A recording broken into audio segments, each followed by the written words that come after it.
안녕하세요. 오늘은 2022년 2월 4일 금요일 아침입니다. 저는 네파교회를 섬기는 정선옥이라고 합니다. 기도드리고 이번 주 마지막 교과를 살펴보도록 하겠습니다. 기도하겠습니다. 하늘에 계신 저희들의 아버지, 한 주일을 마감할 수 있는 시간을 주셔서 감사합니다. 오늘 우리에게 주신 이 생명을 하나님과 함께 동행하며 살 수 있도록 도와주시고, 오늘 이 시간에 하나님께서 우리와 함께 하심으로 하나님의 말씀을 읽기 깨닫고 우리의 삶에 적용할 수 있는 우리들이 될 수 있도록 주여 도와주시옵소서. 주님께서 우리의 기도를 들으시고 우리의 간구를 들으시고 우리의 소원을 아시며 우리의 간절한 바람을 아시는 하나님께서 오늘 이 시간에도 당신 앞에 드리는 모든 간구들이 응답받을 수 있도록 하나님 뜻대로 성취될 수 있도록 주여 도와주시옵소서.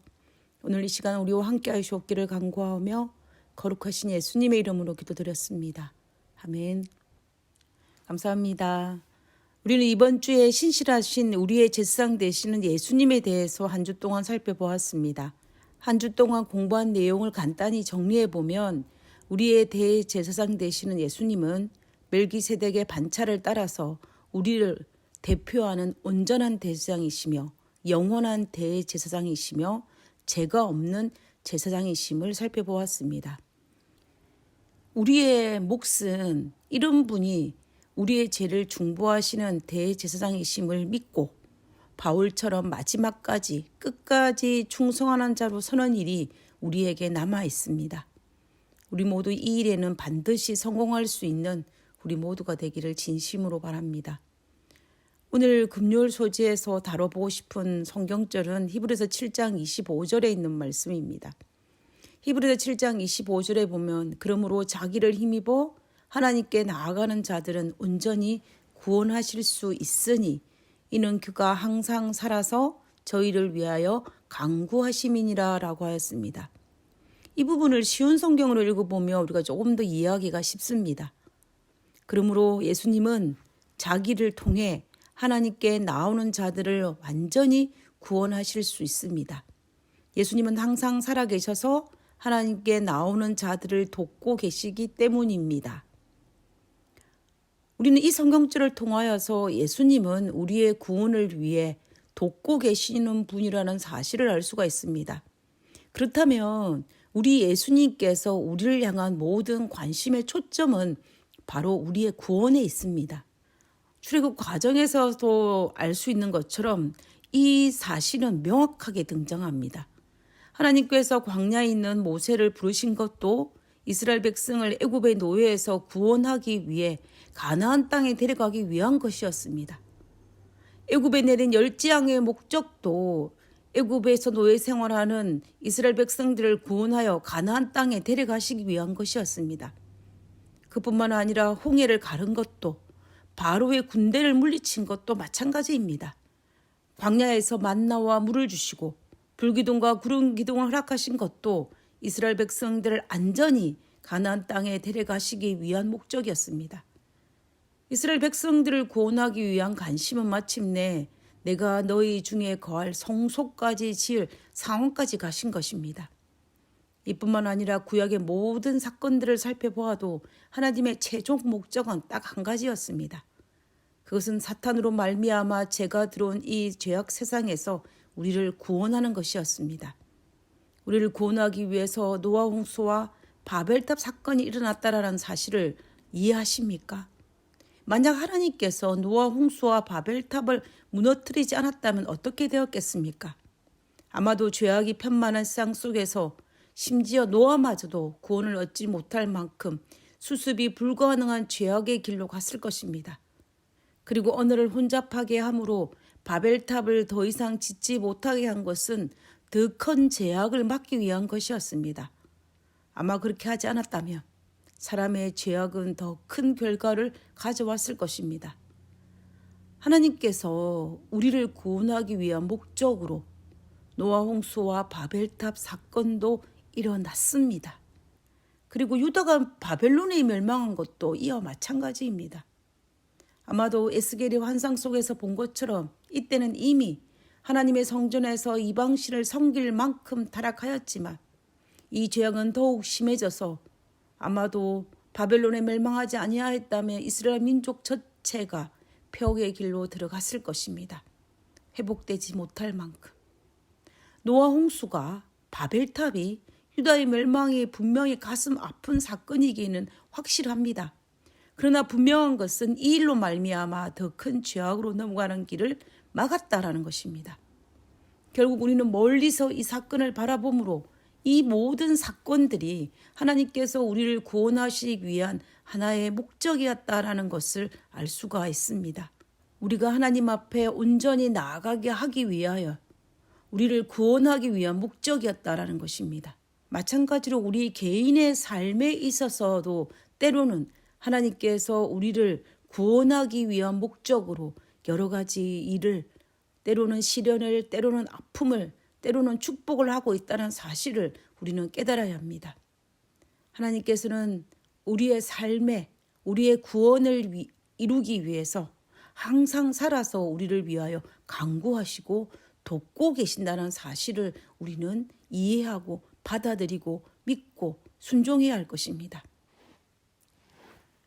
돕기 위한 필수 조건이 무엇입니까? 상황을 알아야 합니다. 그리고 가까이서 지켜보고 있어야 위험한 순간에 도울 수가 있습니다. 그리스도께서는 주시하고 계신다.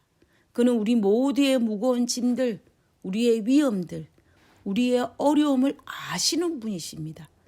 시편 139편 1절에서 4절을 읽어보면 여호와여 주께서 나를 감찰하시고 아셨나이다. 주께서 나의 앉고 일어섬을 아시며 멀리서도 나의 생각을 통촉하시오며 나의 길과 눕는 것을 감찰하시며 나의 모든 행위를 익히 아시오니 여호와여 내 혀의 말을 알지 못하는 것이 하나도 없으시니이다.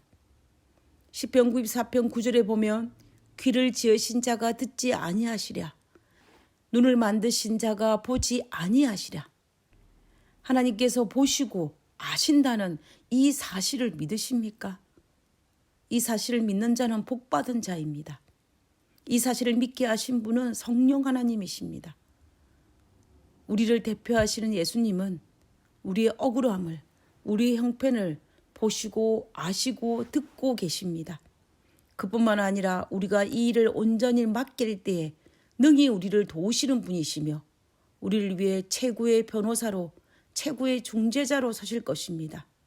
우리의 구원을 위하여. 종종 이런 이야기를 듣지 않습니까? 어떤 문제가 발생했을 때에 비록 비용이 많이 든다 할지라도 경험이 많고 유능하고 개인이 혼자 활동하는 변호사가 아니라 어떤 그룹으로 주변에 어떤 힘을 가진 단체로 되어 있는 변호사를 고용하는 것이 훨씬 더 승소할 가능성이 높다라는 것을 말입니다. 유한한 인간이라 할지라도, 실수할 수 있는 인간이라 할지라도 승소할 가능성이 높은 변호사를 고용하는 것은 너무나 당연한 일인데, 하물며 우리의 구원에 관련된 문제에 있어서 우리의 모든 상황을 아시고 보시고 계시는 능력 많으신 하나님의 우리를 도우신다는 사실이 우리에게 얼마나 든든한 현실입니까? 그분은 오직 우리의 구원을 위하여 일하시는 분이십니다. 그런데 이 일을 방해한 자가 있었으니 그가 바로 사탄이라는 존재입니다. 사탄의 목적은 하나님과 우리를 영원히 분리시키는 것입니다.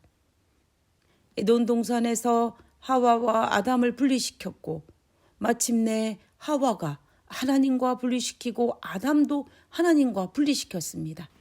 가인을 하나님과 분리시켰고 노아 홍수 시대의 수많은 사람들을 하나님과 분리시켰으며 바벨탑 시대의 수많은 사람들을 하나님과 분리시키기 위해 충동질하였고 구약의 수많은 역사에서 사탄이 사람을 충동시켜 하나님과 사이를 분리시키려고 시도하였습니다. 마찬가지로 오늘날도 사탄은 우리를 충동하여 하나님과 분리시키고자 시도하고 있습니다. 요한복음 10장 10절에 보면 도적이 오는 것은 속질하고 죽이고 멸망시키려는 것뿐이요 내가 온 것은 양으로 생명을 얻게 하고 더 풍성히 얻게 하려는 것이라 라고 하였습니다. 여기에서도 우리가 알 수 있는 것처럼 사탄의 목적은 너무나 정확합니다. 사탄의 목적은 죽이고 멸망시키는 것입니다. 다시 말하면 하나님과 분리시킴으로 말미암아 우리의 구원을 잃어버리게 하는 것입니다. 성경을 읽으면 읽을수록, 살아가면 살아갈수록 더욱 선명하게 드러나는 것이 바로 사탄의 목적과 하나님의 목적입니다. 그러므로 우리는 거룩하고 악이 없고 더러움이 없으시며 온전하시고 영원한 우리의 대제사장 되시는 예수님을 붙들어야 합니다. 그리고 감사하게도 그분은 우리를 형제라 부르기를 부끄러워하지 않으시는 분이십니다. 우리와 동일한 아픔을 경험하셨기 때문에 우리의 연약함을 아시고 우리를 하나님 앞에 우리를 가장 잘 변호해 주실 것이기 때문에 우리는 날마다 길이요 진리요 생명 되시는 예수님을 신뢰해야 합니다. 그래야만이 이스라엘 백성들이 광야 40년을 마치고 가나안 땅에 들어갔던 것처럼 우리도 하늘 가나안에 들어가게 될 것입니다. 이번 주 한 주일 동안 교과 공부를 공부하면서 우리의 신실하신 예수님이 우리의 대제사장이 되어주심에 너무 감사한 마음뿐입니다. 신실하신 예수님이 우리의 대제사장이 되심을 감사하면서 이번 주 모든 교과를 마치고자 합니다. 기도하고 마치겠습니다. 하늘에 계신 저희들의 아버지, 우리의 대제사장이 되어주심을 인하여 감사합니다.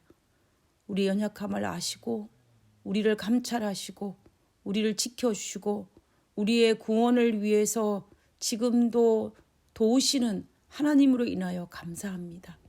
아버지여, 우리가 이러한 정말로 복받은 백성임을 잊지 않도록 도와주시고 사탄이 아무리 우리의 마음을 충동질한다 할지라도 오직 하나님을 바라보며 하나님의 자녀의 삶을 포기하지 않도록 아버지여 우리를 붙들어 주시옵소서. 거룩하신 예수님의 이름으로 기도드렸습니다. 아멘. 감사합니다. 좋은 한 주일 되시고요. 행복한 하루 되시기 바랍니다. 감사합니다.